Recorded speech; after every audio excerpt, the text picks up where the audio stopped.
Ang Philadelphia ngayon ay talagang nalalagay sa pinakamahirap na sitwasyon ngayon sa Eastern Conference. Isa sa dahilan kung bakit nakikita ng mga insider na hindi magawang makipag-compete nitong team na to sa Eastern Conference at nawawalan na rin sila ng pag-asang makapasok sa playoffs dahil sa mga star player nilang nalalagay ngayon sa list of injury tulad nila Tyrese Maxey, Joel Embiid at ngayon nga kasama pa itong rookie star nila na mismong iyan yung mga player na pinopoint out nila na nalalagay sa injury at mas nalalagay sila ngayon sa alanganin. Sila yung nasa lower team bracket na may 20 to 38 win-loss record at may 9 na lose streak, and so far sila yung team na may pinakamahabang lose streak record ngayong season. Sobrang ganda sana ng lineup na nabuo nitong Philadelphia mula nang kunin nila sa trade yung superstar na si P. George para nga ma-combine dito kala Joel Embiid at rising star nilang si Tyrese Maxey. Katulad nga ng nangyari sa pag-uumpi sa mga pare ko hindi agad naging maganda yung outcome niyan para sa team ng Philadelphia dahil itong si Paul George nakuha agad yung first injury niya sa ilang games pa lang na nangyayari at sinundan din yan agad ng injury nitong si Embiid dahil nga bumalik yung knee injury niya sa season na to. Mismo sa pag-uumpisa ng mga yan nasira agad yung plano nila na maging isang contender team sa season na to at parang lalong nawawala na sa pag-asa ng Philadelphia na makapasok pa sa playoffs dahil sa sunod-sunod na problema na pumasok sa kanila. Ngayon bago pumasok ang off-season tila nabubura na rin sa mapa itong Philadelphia dahil mula dito kay Embiid na isa sa mga MVP caliber nila, isa rin naman sa prone injury ng team nila yan na sinundan pa yan ng rising star nilang si Tyrese Maxey na nakapaloob na rin ngayon sa list of injury at itong rookie na si Jared McCain. Kaya nga pumapasok sa mga NBA insider na sobrang laki rin sana ng pag-asa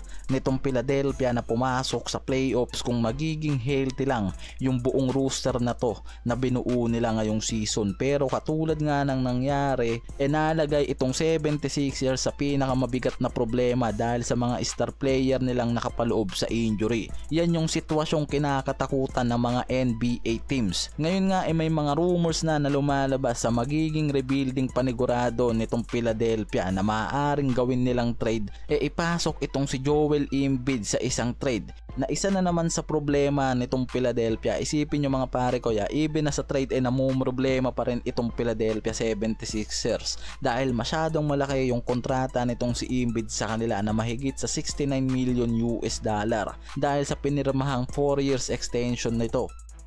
May mga report kasi mga pare ko na pagpasok ng off-season itong si Embiid ang malalagay sa trade blocks ngayon nitong 76ers na isa sa pinoproblema nga ng mga to kung merong team na magkakaroon ng interest na kumuha at sumugal sa trade para dito kay Embiid lalo't nasa sitwasyon na to ngayon ng pagiging isang prone injury player. Sa mangyayaring trade na tong si Embiid kung sakali lang mga pare ko na tuluyan nga ng Philadelphia itong MVP star nila malaking value rin yung mawawala sa kanila at sa player na si Embiid. Mahihirapan pa sila na makakuha ng deal maliban na nga lang kung merong team na magbibigay sa kanila ng mataas na interest at parehong value at syempre yung enough na value para sa mga asset player para dito kay Embiid na parang lumalabas nga sa mga NBA insider mahihirapan talaga itong Philadelphia na makakuha ng trade deal at pwede rin bumagsak lalo yung value nitong si Joel Embiid kung magpapatuloy nga yung matagal nito na hindi paglalaro sa team ng Philadelphia.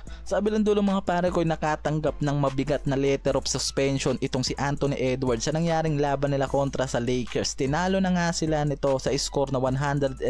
to 102. After nyan inatanggap pa nitong si Edwards yung 1 game suspension niya dahil nga sa ejection na nangyari dito. Sa nangyaring laban nga nila sa Lakers nakuha niya yung double technical na nakomit niya at dahil nga sa bagay na yan kaya rin siya na-eject at dyan niya rin nakuha yung pangatlong ejection niya sa buong karir niya sa NBA at pang-16 naman na technical foul sa buong season na to. Sobrang frustrated itong si Edwards sa nangyaring laban na yan nila at tinapon pa niya yung bola sa crowd ng LA Lakers dahil sa pagrereklamo nga nito sa tawag ng referee sa pagpasok ng third quarter game. Diyan niya na rin nakuha mismo mga pare ko yung technical foul at ejection sa game. Bago siya na-eject, nag-ambag itong si Edwards ng 18.6